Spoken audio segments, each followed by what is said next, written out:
qui vont nous être utiles par la suite. Donc, premièrement, on sait que le raccourci n nous affiche un objet vide, d'accord? On va lui attribuer une fonction. Mais il y a également des objets qui ont leur propre raccourci. Donc on a vu tout à l'heure qu'on avait l'objet i, comme integer, entier.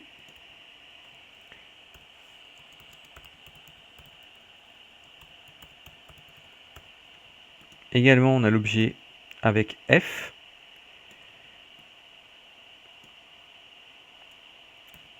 qui est un float, donc un nombre décimal, un nombre à virgule. Hein. On distingue le petit point ici. Voilà, on voit bien que c'est un nombre à plusieurs décimales, et là on voit bien que c'est un nombre entier quoi qu'il arrive. J'expliquerai par la suite comment on fait varier la valeur dedans. Ça c'est un objet vide. Voilà. On a un autre objet qui a son raccourci avec la lettre B, comme Bernard, qui est l'objet bang. L'objet bang va envoyer comme une petite décharge pour stimuler quelque chose. Donc il a une sortie et une entrée. Un autre, on va voir après ce que c'est. Un autre objet intéressant qui a son raccourci, c'est T, comme Thierry. C'est l'objet toggle. Toggle, c'est un interrupteur. Un interrupteur qui envoie la valeur 0 ou la valeur 1. Donc si par exemple, je relie l'objet bang à l'objet toggle, comme ceci, je verrouille mon patch avec le cadenas.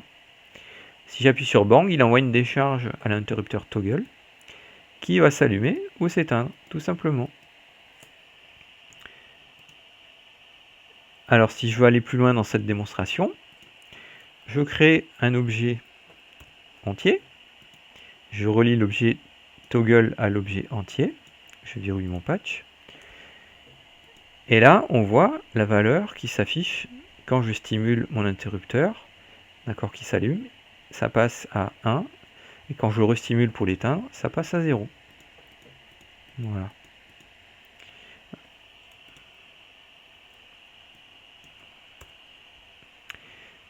Enfin, on va voir encore un dernier objet, deux derniers objets qui vont nous être utiles. Donc, je fais apparaître une boîte vide avec la lettre N et je vais l'appeler métro. Je mets un espace et je lui donne par exemple la valeur 500. Alors, un métro, donc c'est métro, c'est le raccourci de métronome. En musique, c'est un objet qui donne la cadence. Donc ça fait un clic ou un bip à une certaine vitesse. Par exemple, si je règle un métronome à 60, il va battre la mesure à 60 battements par minute. Toc, toc, toc, toc, à une vitesse de 60 battements par minute, 60 BPM. D'accord ? La particularité de l'objet métro dans MaxMSP, c'est que l'unité, d'accord, ce sont des millisecondes.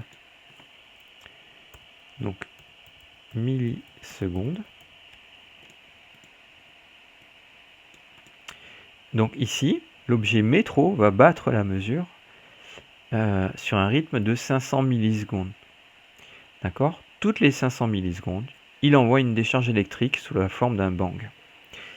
Alors évidemment, je peux dessiner, appeler un bang avec la lettre B, relier la sortie du métro à l'objet bang, mais il ne se passe rien, notre bang ne s'allume pas. Et parce qu'en fait, l'objet métro, il faut l'allumer ou l'éteindre suivant l'utilisation qu'on en a. Donc je crée un objet interrupteur. Je relie la sortie à l'entrée de métro. Je verrouille mon patch. Et quand j'allume le métro, voilà, mon bang clignote à la vitesse de 1 demi-seconde, donc 500 millisecondes d'espacement entre chaque décharge. Tout simplement. Et là, j'éteins mon objet métro. Et voilà. Alors, si je change la valeur de métro, par exemple, je mets 1000, je l'augmente. Évidemment, ça va battre plus lentement. Et vous voyez, j'ai changé la valeur, il ne se passe plus rien. C'est parce que mon métro a besoin d'être éteint et rallumé. J'éteins, je rallume, et là c'est parti, toutes les secondes, ça clignote. Voilà. Le dernier objet qu'on va voir, donc métronome. On voit un bang selon un rythme établi en fonction d'un temps donné en millisecondes. Dernier objet qu'on va voir ensemble. Donc je crée une boîte vide. Cet objet va s'appeler pack. Quand on ne lui donne pas d'argument derrière, quand on note rien derrière, vous voyez, métro, on a noté métro espace 1000, lui on note rien. Voilà, ça me crée un objet avec deux entrées et une sortie. Donc je crée un message, je mets une valeur dedans, par exemple 345. Je crée un deuxième message, je mets une autre valeur qui est 23. Et en fait, l'objet pack va réunir ces deux valeurs dans un seul message. Je relis comme ça, à l'entrée de gauche et celui à l'entrée de droite. Je mets un message derrière vide pour afficher le résultat. Notez que je le relie à l'entrée de droite, d'accord, qui est bleue. Elle est bleue, on l'appelle l'entrée froide, et là, l'entrée rouge, c'est l'entrée chaude. Donc je relie à l'entrée bleue. Ça va faire couler la donnée qui sort de pack dans la boîte. D'accord. Je verrouille mon patch. J'appuie sur 345. Ça affiche 345 espace 0. Et quand j'appuie sur 23, ça affiche 345 espace 23. Si dedans j'avais écrit un truc différent, voilà, ça modifie. Ok. Pour aller plus loin avec ça, on va s'arrêter là. C'est déjà pas mal. Alors, vous me direz c'est bien, mais si je veux afficher beaucoup plus de choses en sortie là-dedans, ben, j'ai besoin de plus d'entrées. Ben, tout simplement, les entrées, on va les créer avec des arguments. Des arguments, ce sont des paramètres qu'on rentre après le mot principal de l'objet.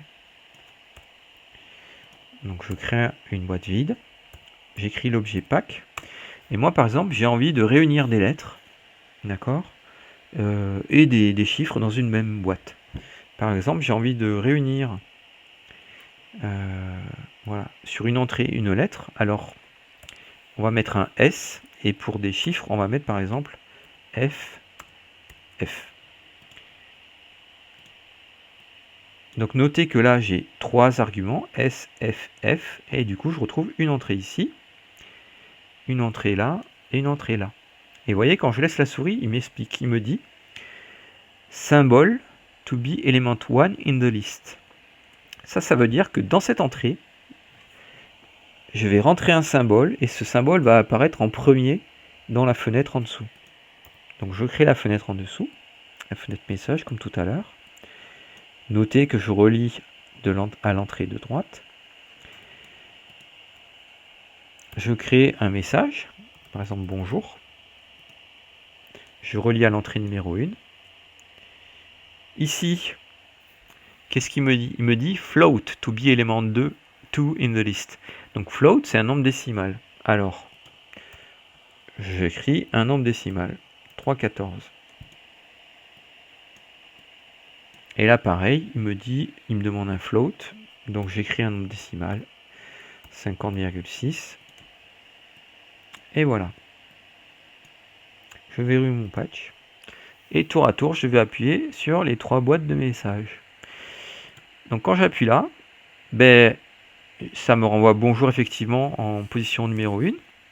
Et là, il m'a envoyé 0 et 0 parce que j'ai pas encore alimenté les données. Donc par défaut, MaximSP, ben, il envoie un 0. Par contre, si j'appuie sur 3,14, hop, 3,14 apparaît ici, et le 50,6 également. Donc là, j'ai trois éléments séparés par un espace, et ceci s'appelle une liste. composé d'un symbole. D'accord? On va l'écrire en anglais, symbole, espace, float, espace, float. Voilà. L'objet pack. Si j'avais voulu mettre 3 mots, bonjour, comment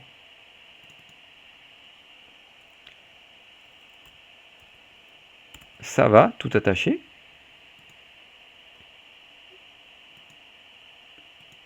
Bah là, il comprend pas, il m'affiche des zéros parce que je ne lui ai pas indiqué que ça, c'était des symboles. Voilà. Donc, je mets 3 fois symbole. Et là, j'ai verrouillé mon patch. Bonjour, comment ça va? Ça fonctionne. Notez que si je mets un espace ici, il va prendre que seulement le premier mot. Voilà. Bonjour, comment ça? Eh oui. Donc si j'avais voulu séparer, eh ben, je rajoute encore une entrée de type symbole. Je mets un message où il y a écrit ça, où il y a écrit va. Du coup, lui n'est plus utile, je l'enlève. Et je rajoute. Voilà.